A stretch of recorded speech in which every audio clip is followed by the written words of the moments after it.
heard a little clip, and Candace took a little shot at me. She said I was a despicable person or something like that. And, um, the narrative that I heard was basically how black immigrants come over and do so much better than foundational black Americans.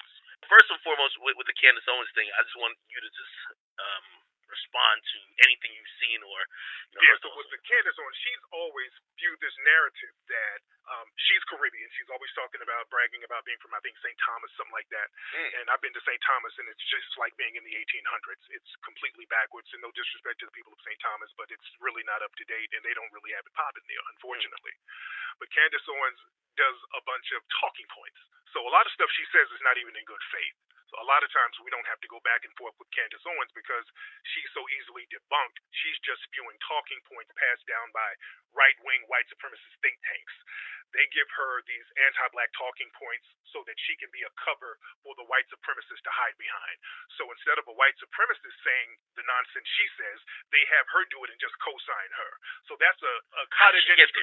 How does she get there? There's a cottage industry for that. Okay. Okay, let's be very clear. The white supremacists, they've always created these little industries where they will pay black people to spew vitriol against other black people. They've been doing that since slavery. Okay. And they get people, usually, they get a lot of people from immigrant backgrounds because they understand that a lot of immigrants don't see themselves as a foundational black American or that they have a lineage or camaraderie with us. So it's easier for them to get an immigrant to do that. So let me reiterate a statement that I've said, and I said it with Candace Owens, and I feel like you're the perfect person to react to this and tell me if I've gone wrong in saying this. All right. And I felt like I've heard some of the narrative that you said about this.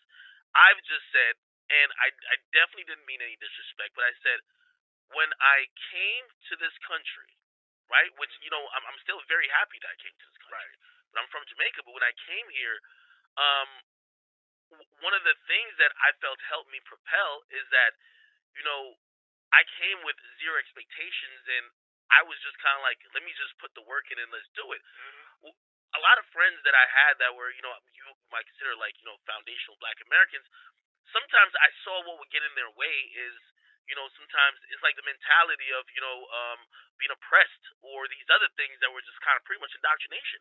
And I looked at it and I said, maybe just because I didn't come because I came from a different place, even though Jamaica went through its history of having, being oppressed as well. But just coming over here, because I feel like sometimes excuses have held back black Americans.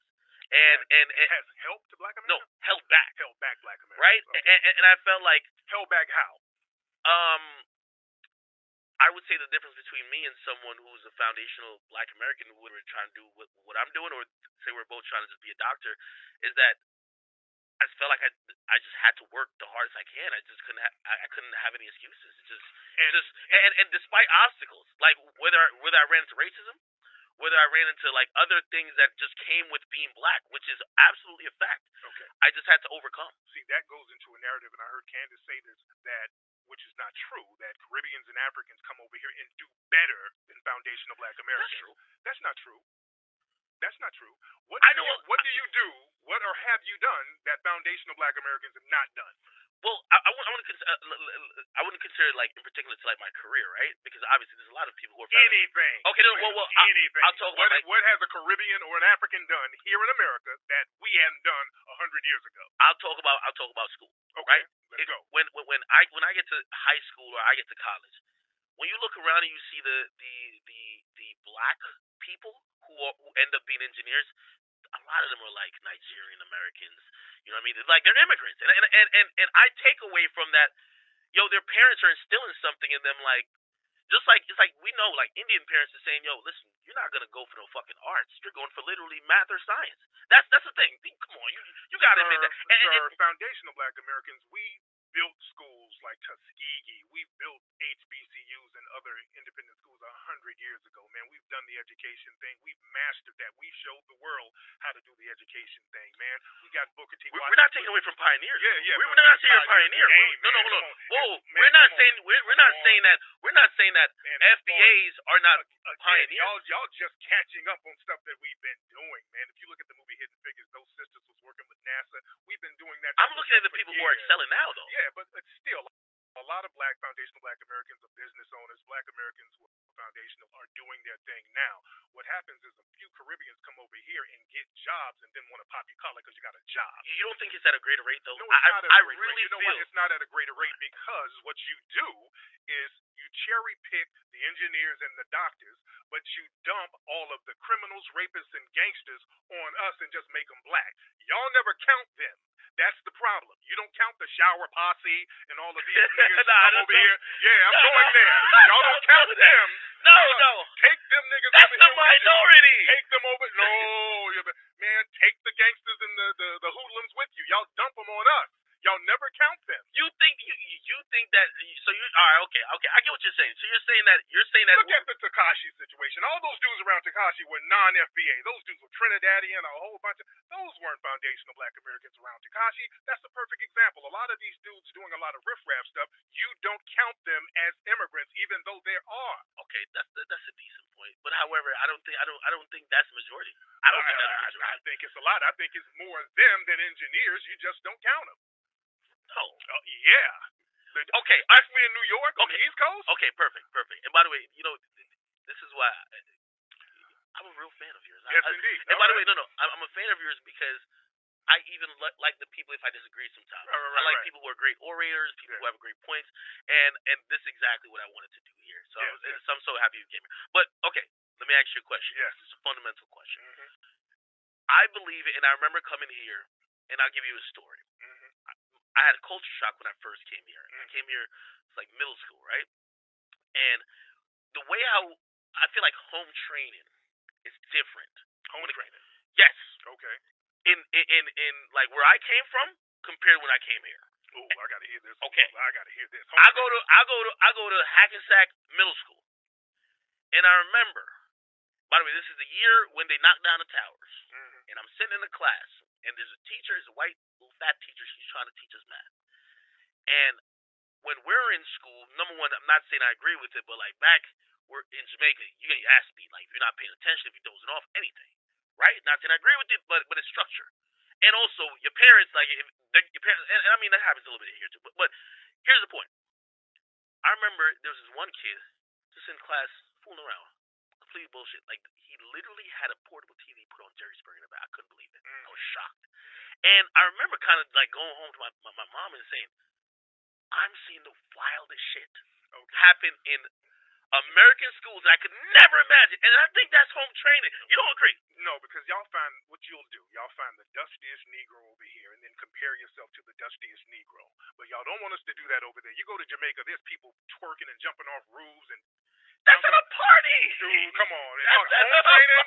I just been to clubs in Jamaica, man. I've been all over Jamaica, dude. That's a party. All right, whatever. That's art. Whatever, dude. I see these people twerking in gravel, pissing in the street.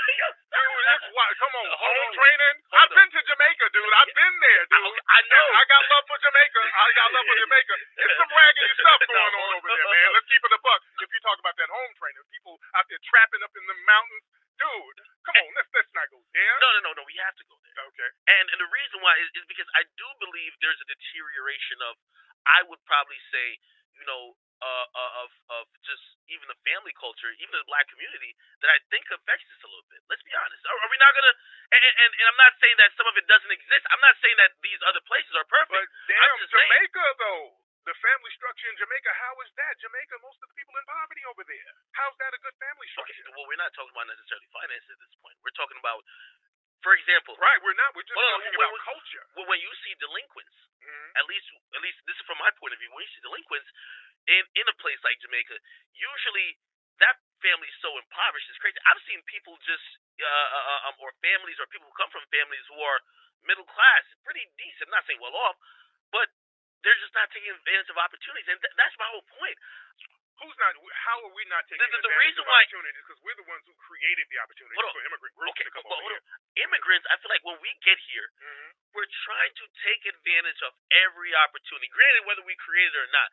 And I feel like a lot of times I'm having conversations with FBAs, right, who I feel like opportunities there in front of them, They're not taking advantage of it. What are we not taking advantage of that you're taking advantage of? Y'all come over here and I think school is one of the things. We do the school thing, dude. We do that. Tariq, I guarantee, and I know you're a guy who's definitely also probably focused on like statistics and numbers as well. Right. I guarantee if we grab like statistics of immigrant Americans, this is all black people, right? Immigrant black Americans versus FBAs at whatever college, I guarantee immigrant black Americans are doing better on a average.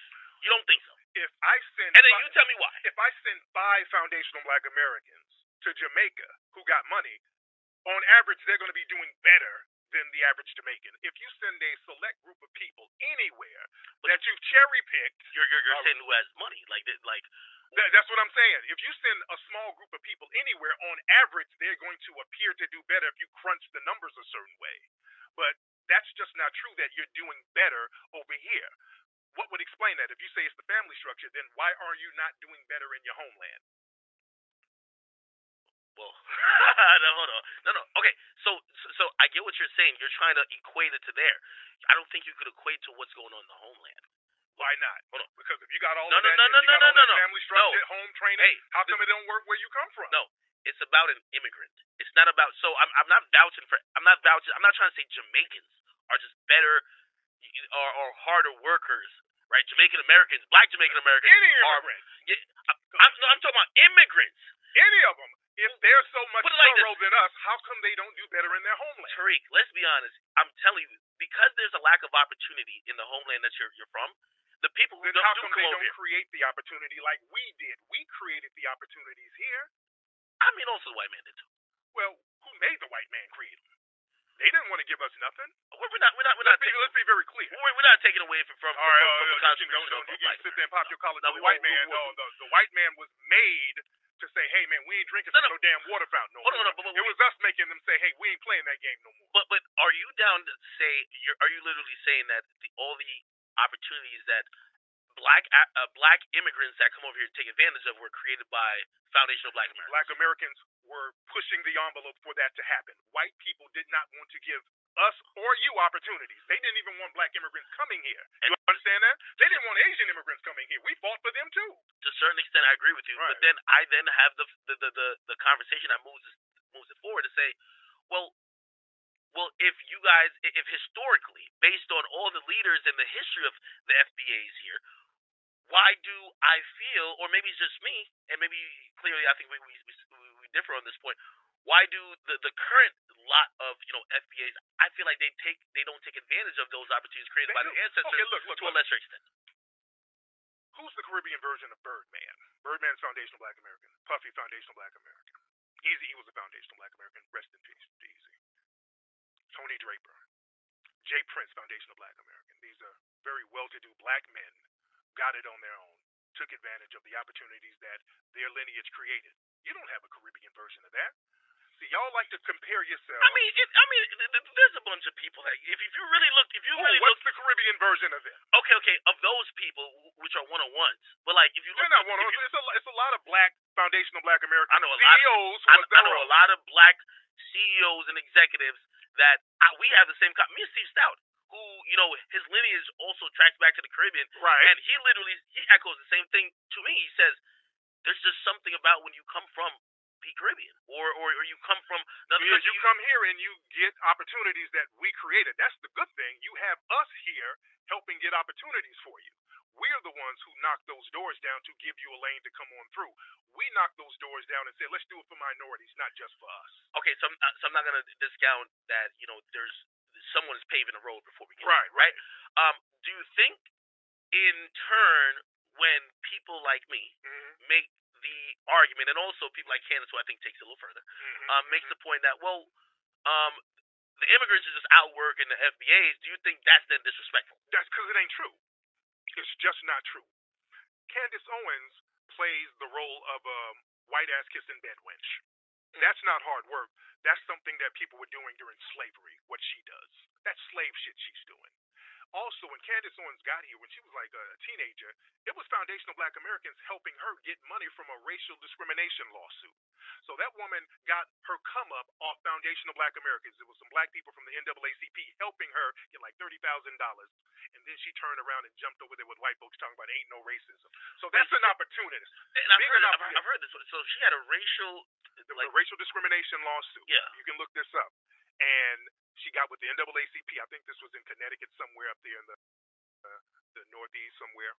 And she sued these people. NAACP helped her get like a $30,000 bag. There's pictures of her with the NAACP and the whole shebang.